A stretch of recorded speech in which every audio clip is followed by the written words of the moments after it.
All right, welcome back. So in this video, we're going to talk about format strings. So string format. As we learned in the variables lecture, we cannot combine strings and numbers like this, but we can combine strings and numbers by using the format method. The format method takes the passed arguments, formats them, and places them in the string where the placeholders curly braces are. Use the format method to insert numbers into strings. Okay? The format method takes unlimited number of arguments and are placed into the respective placeholders.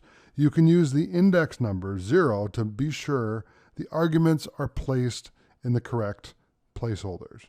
So with that, let's jump into our strings notebook to take a look at this.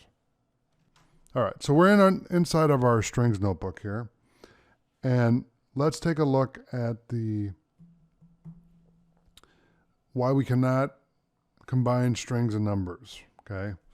So I'll show you an example and why it will not work, okay? So let's do age equals 35, okay? Text equals, my name is Josh. Let's capitalize my name. I am plus age, okay? Print txt. Now let's see what happens when I run this. Okay, we get an error. Can only concatenate strings, not integers to strings. Okay, but we can combine strings and numbers by using the format method. Okay, so what we would do is this. Instead of printing text, we would print the following to make it work. Print txt.format age, and then run that.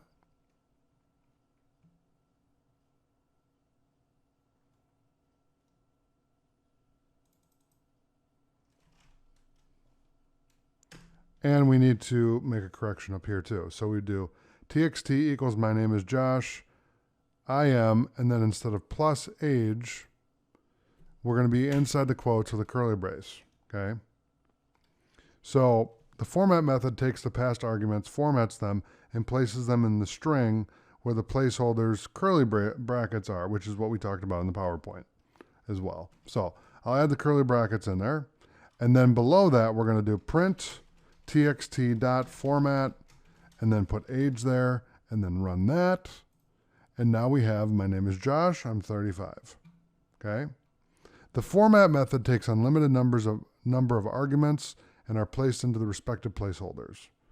Okay, so I will write out a quick example here so you get the idea of that. So what we're going to do is we're going to write out kind of a fun thing here. So let's do quantity equals 3, item number equals 892, price equals $99.99, my order, we're going to put all that together, my order equals, let's see here, I want, and then we'll use the curly brackets there, pieces of item, curly brackets, and then for curly brackets, dollars, okay?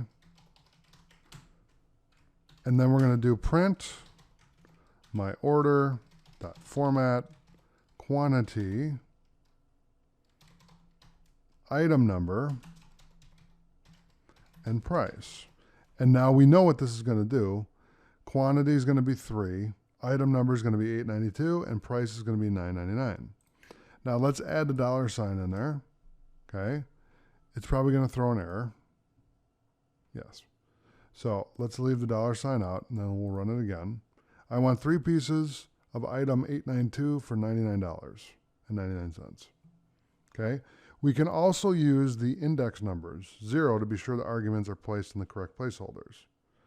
Okay. So if I just use the same data here and we say, I want to pay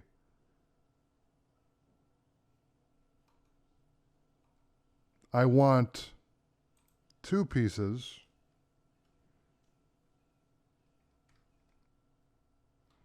of item, we'll leave that blank, for instead of $99, let's do $90. Okay, let's run that. Okay, so what it did there is we ran everything the same, but it didn't cooperate. Okay, so let's see why. Okay, value error, cannot switch from manual field specification to automatic field numbering. Okay, so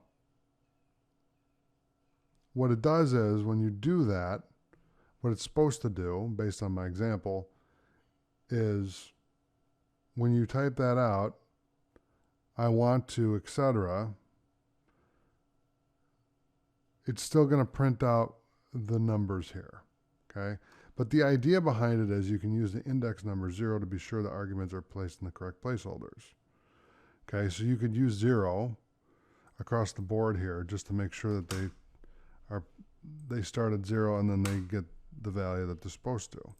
So if I run that, now I want 3 pieces of item 3 for $3.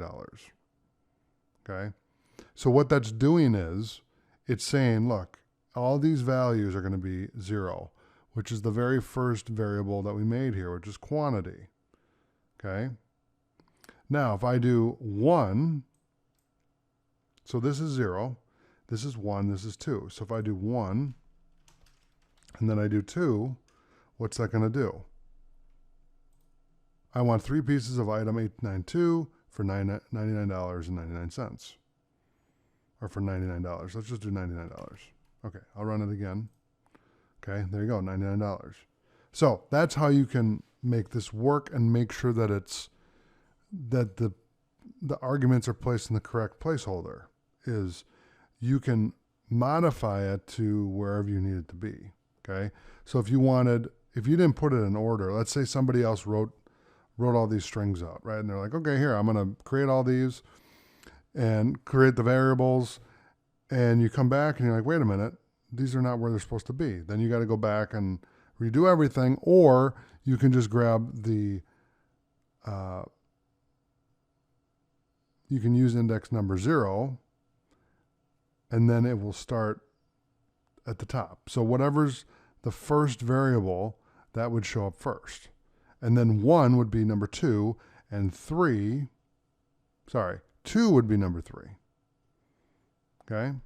So that's how this works. So that is how to format strings. So thanks for watching. I'll see you in the next video.